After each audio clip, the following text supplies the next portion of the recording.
Hello, and welcome. I'm Shakia, and in this episode, we are going to talk about Hulu's newest documentary, God Forbid. Ooh, we got a peek behind those closed doors.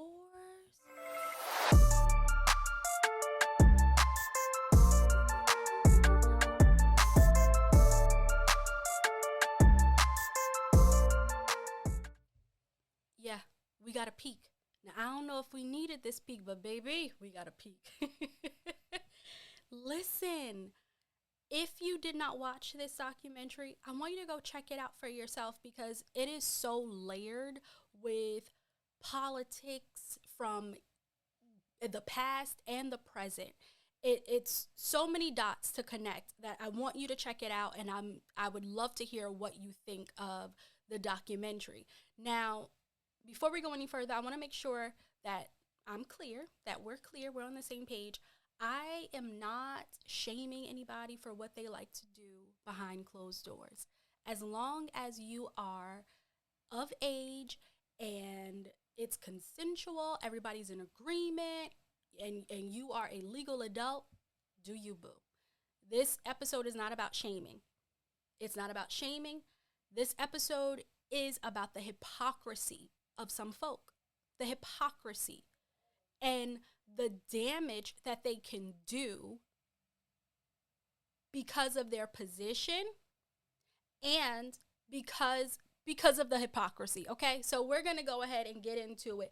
The year is 2012. We have Mr. Giancarlo. He's a young man. He's 20 years old. He's a pool attendant at the Fontainebleau Hotel, and he is talking to some girls his age, some young women, and he notices there's an older woman checking him out. Okay, so now he sees her looking at him, and she sees him looking at her, looking at him. Okay, just checking each other out. Finally, she says something to the effect of like, those young girls, they're not gonna, I'm paraphrasing here, they don't really know what they're doing. They don't know. Why don't you come and let me show you some things? I'm paraphrasing. Okay. So he's like, okay. He thought she was attractive. And she says to him, come back to the hotel with me. Again, he's 20, right? He says, oh, why? He's like, okay. Now, let's go back. In the documentary, he talks about being not really being he talks about being inexperienced. He didn't really have girlfriends. He mostly like played video games at home, and he was just trying to figure out his life, like what was going to happen, where he was going from here. So this attractive older woman says, hey, come back to the hotel with me. He's like, okay. She goes, but there's one thing. My husband likes to watch. So he thinks about it. He goes, okay. As long as the husband is just watching, he was fine with it.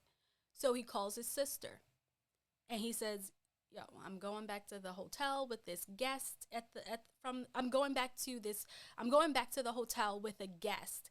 And is that weird? The sister's like, yes, that's weird. I'm paraphrasing here, but the sister is saying, okay, this is a little weird, but okay, at least I know where you are. Safety measures, right? So he did something good by calling his sister, letting her know where he would be. He goes back to the hotel, and according to Giancarlo, the husband definitely was in the room watching. Now, we're not going to get into all that spicy stuff, okay? But the husband liked to watch. And in the documentary, Giancarlo, he recounts what the first time was like and what was allowed and what wasn't allowed. So, and also they went to a different hotel. They didn't do the deed at the hotel where he worked and they were staying, the older couple.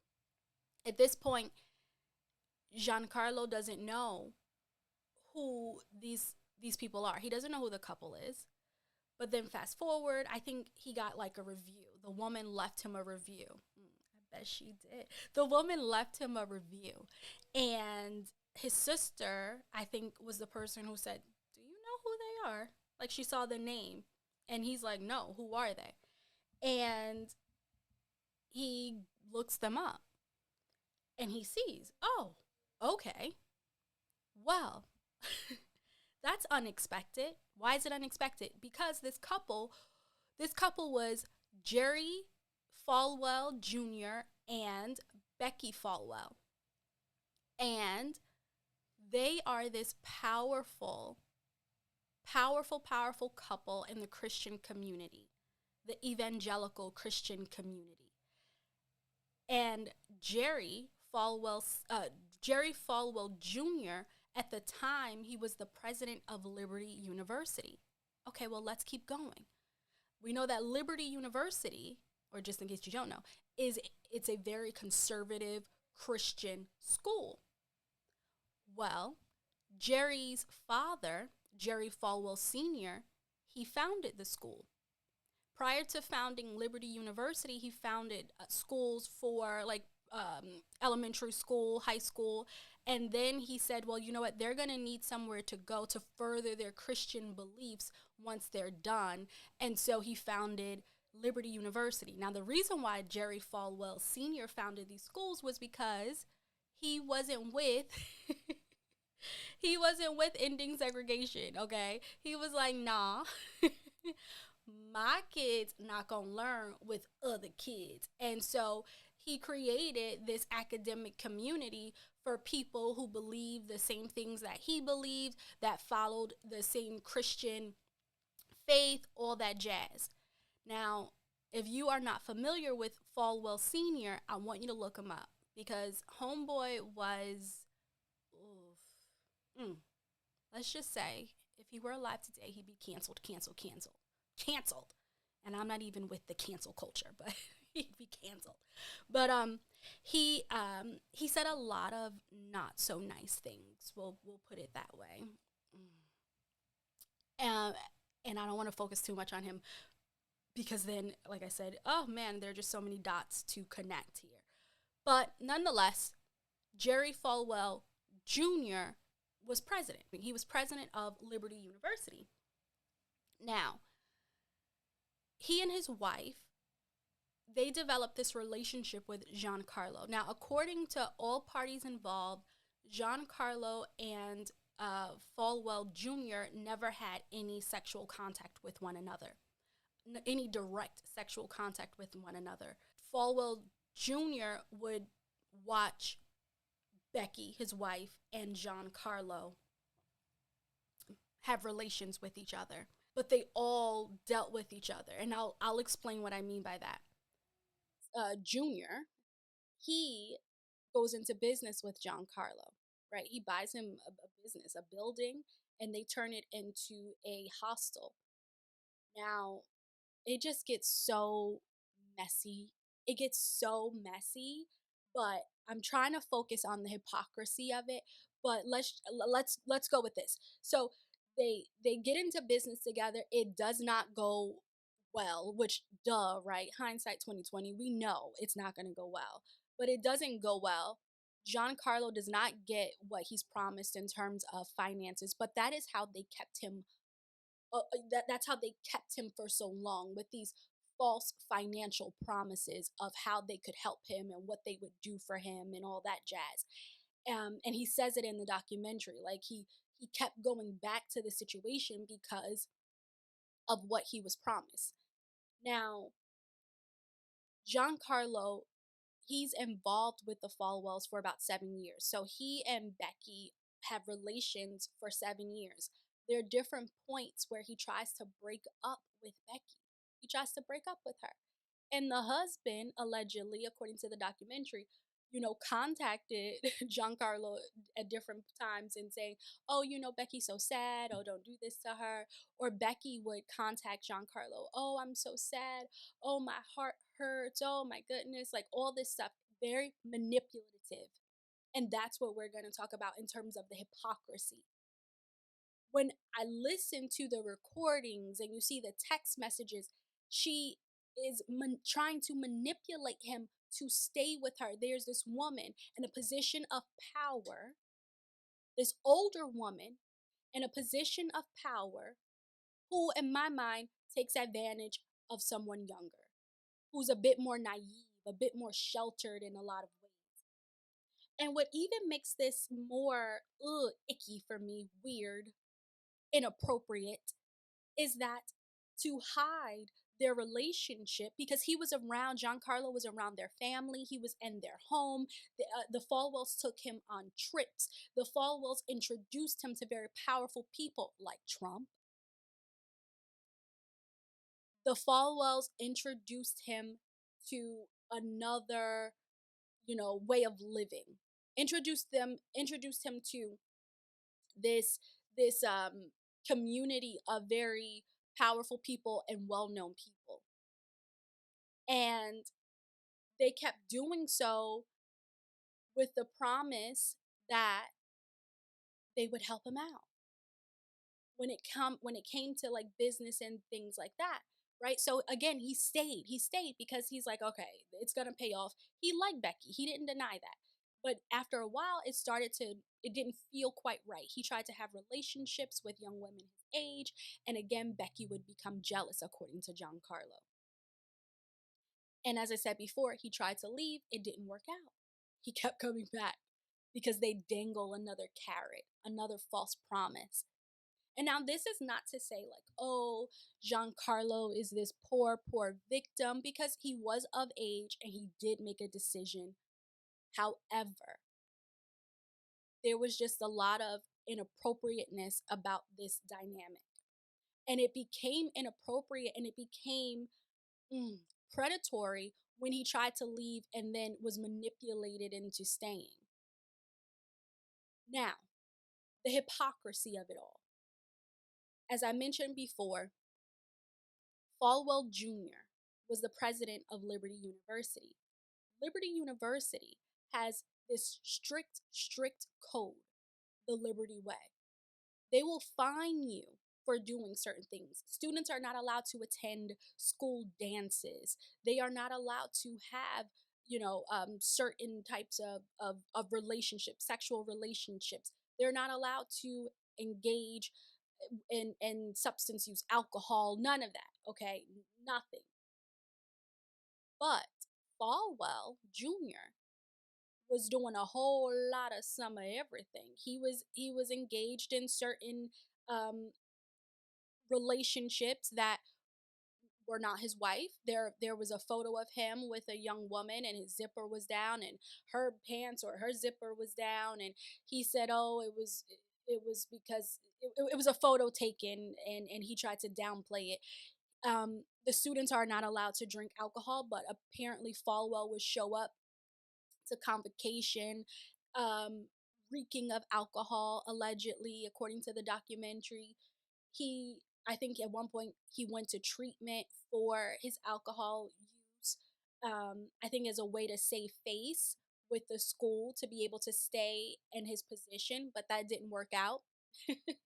He also was engaged in this like thruple, this relationship with his wife and Giancarlo. He was, watching. And so he's telling these students what they are allowed to do and what they are not allowed to do. They're fining the school. The school is fining students, charging them money if they are found, if it's found out that they broke the code of conduct in some way. Also, there were several incidents of sexual abuse on campus that was minimized. It was downplayed. It was just so much. And this man in a position of power continued to enforce these rules, but he wasn't living up to them. He wasn't doing the same thing. Why is there a difference? And this is why people have to be cautious when they find community, which sounds really weird to say because we're all about finding community. We're, as humans, we are connection beings, right? We thrive with healthy connections. But when you are in these religious organizations or certain other, when you're involved in certain types of organizations, because I want to be sure I'm I don't want to offend. I don't want to intentionally offend um people, right, who are part of certain religions. But here's the reality.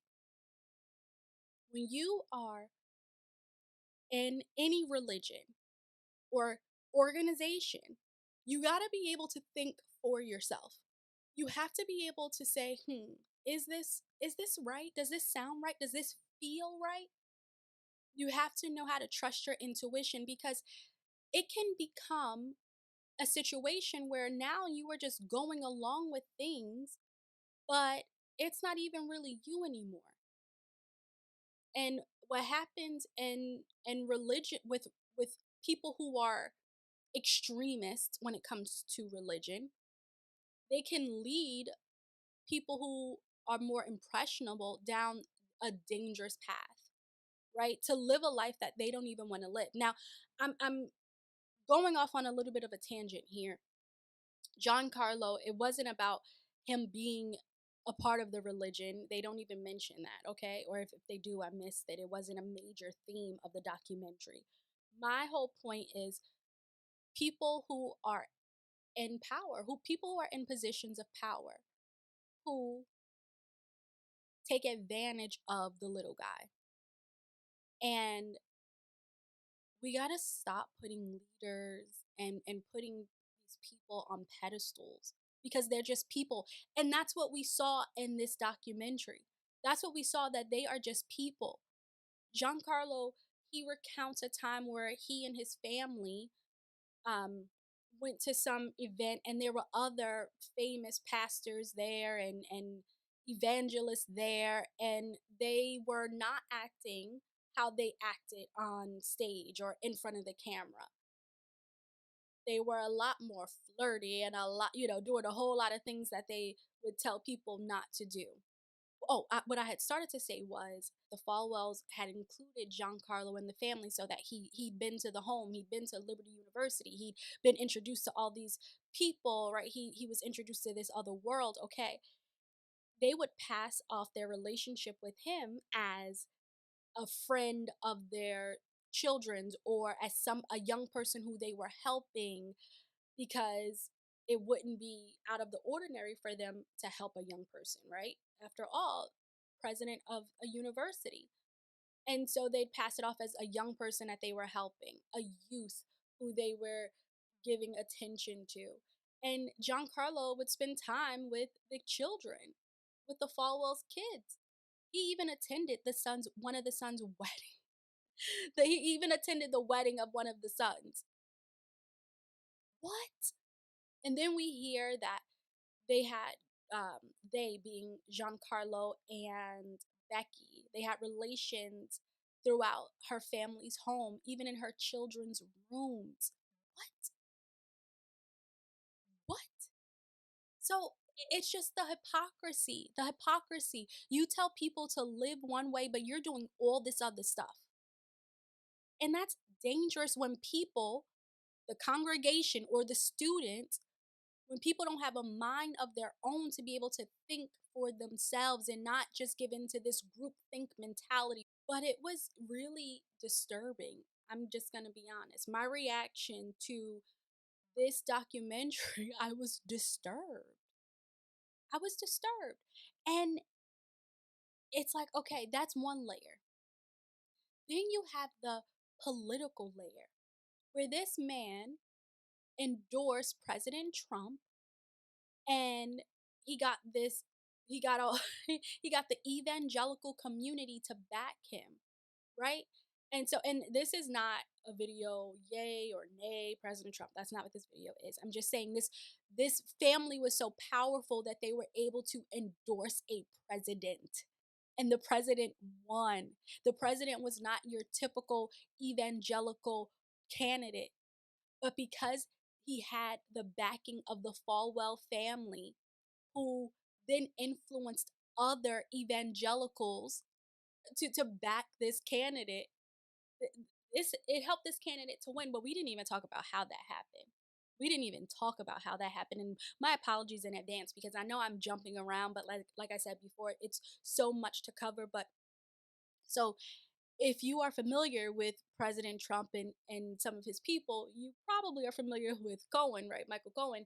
And so uh, Trump's fixer, right? And former attorney, Trump's former fixer and former attorney. In a roundabout way, it sounded from the documentary that Cohen, he persuaded Falwell to endorse Trump, even though Falwell may have endorsed Trump anyway.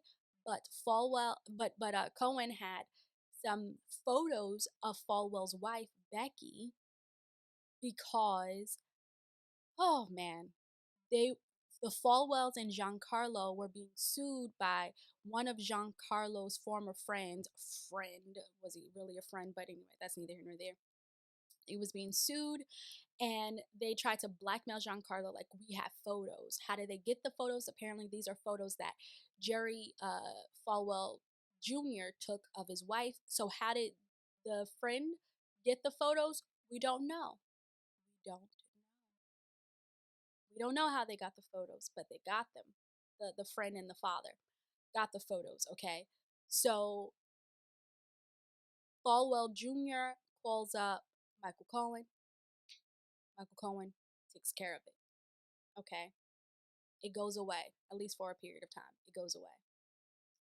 And then Michael Cohen's like, all right, well, and I'm paraphrasing.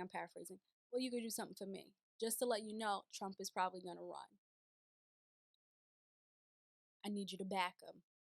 Well, what are you going to do? You're going to say no when this man has these photos of your wife and this man took care of a situation for you? Probably not going to say no. So, like I said, he probably was going to endorse him anyway. But Cohen apparently allegedly gave him some incentive to endorse him, according to the documentary. I want to play just a small clip. Just a small clip. And so I want you to listen to this. I would like to ask Donald Trump to join me at the podium. Donald Trump gave a speech. You know, your founder, Jerry Falwell, was a great man. So impressive, so smart, so tough when you had to be tough. When I'm sitting there in the front row, I started to think to myself, everything about Liberty University and the Falwells is all about power. This is Giancarlo speaking. Aware of this power. Don't let people take advantage. This goes for a country too, by the way. Don't let people take advantage. Get even. And listen, Giancarlo used that. He used those words. He used that quote by Trump to his advantage, because as this situation with the Falwells continued and it got messy and it started to really interfere with his life and he was trying to move on, he was like, okay, look, get even. Like, if this is how y'all want to do me, this is what's gonna happen. Because, so let me back up. At some point, Giancarlo says, all right, enough is enough. He doesn't want to deal with them anymore. And he never got what he was promised, that financial stake. He never got that from the Falwells. He reached out, all this jazz, and they were just shunning him. They were ignoring him. And Giancarlo, he applies to grad school at this point. He's trying to move on with his life. He's working to get an internship, and he was not getting any callbacks whatsoever. Also, I think at this time, a story broke, and they flipped the story to make it seem as if Giancarlo was just this this boy who had a crush on Becki and wouldn't go away.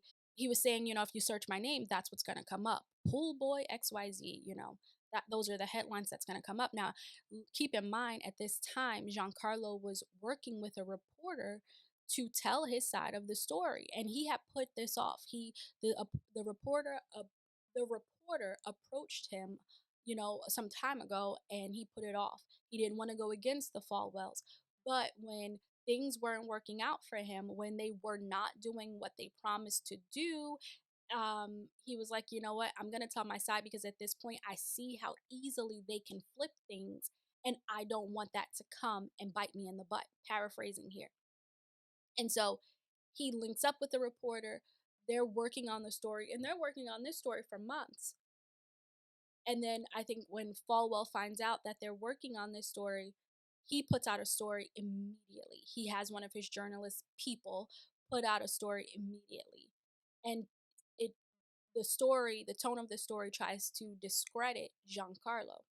Now there was another story that came out according to the documentary, and that story had to do with Becki. This is not her first time zipping and doing it. This is not her first time, you know, dealing with somebody else outside of her husband. Now, a story that came out before was that one of Becki's, one of the friends of Becki's son said that he woke up one time and he was an adult at this point, like legal age at this point, from my understanding, yes. And he woke up and Becki was entertaining him without his knowledge. And he didn't want to be involved in that way with his friend's mother. And he was kind of like grossed out by it. And in the article, it says she was the aggressor. I think that was part of the title, if memory serves correctly. And so, Becki, again, we see how they take advantage, right, of like what they want. They take what they want. And it's really a surprise, I think, for them to hear no, or to hear like, hey, nope, don't want to do that, or to go against something that they say. So for instance, like the rules at Liberty University, and the documentary, they say like nobody wouldn't really challenge Jerry. Nobody wouldn't really challenge Falwell Jr. You didn't want to do that. So again, there are all these rules in place and this code of conduct, but this man just got to do whatever he want, him and his wife. And the rules, the student code of conduct was not just for students. So actually, let me not say the student. The Liberty Way was for the staff and students. They find out that the students aren't even allowed to dance or drink alcohol or hold hands or hug or anything. The Liberty Way is the set of rules that students have to live by. Dress modestly.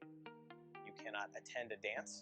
You're not allowed to drink, and it controlled the sexual conduct of the students. All the things that Falwells were doing. Me if I violate one of these rules. For a small violation like swearing, you're probably just going to end up getting a few points put on your record. For something more serious like possession of alcohol, right away you could get a $300 fine, which is the same potential fine for committing a felony like rape. They run a Christian university, but this is what they're doing. They're staying at the Fontainebleau and partying and drinking. If these people wanted to be out here drinking and doing, whatever it was that they were doing, that's their choice. That's their choice. It's when you tell other folk that they can't do these things, and you are living up your life. Yep, that's life. You get to do what you want, but you are literally telling other people they can't and fining them for it. Not okay. Not okay. So this movie, this documentary was definitely informative in a lot of ways. It was entertaining. Like it really was. And not in a way where it was entertaining, because it was an interesting story. Like, what? This is really happening? This family really did all this stuff from generations ago? Like, oh, they helped this person get elected. They helped this person get elected. So it was definitely an eye-opener. It was an interesting film. It was entertaining, but it also like can piss you off. It definitely pissed me off. I don't like the hypocrisy of it, and I don't like when people take advantage of other people. And while Giancarlo was of legal age and he consented, there were moments along the way where it was very manipulative, and it felt predatory. Now, I'm not going to say they were predators, because he was of legal age and it was consensual.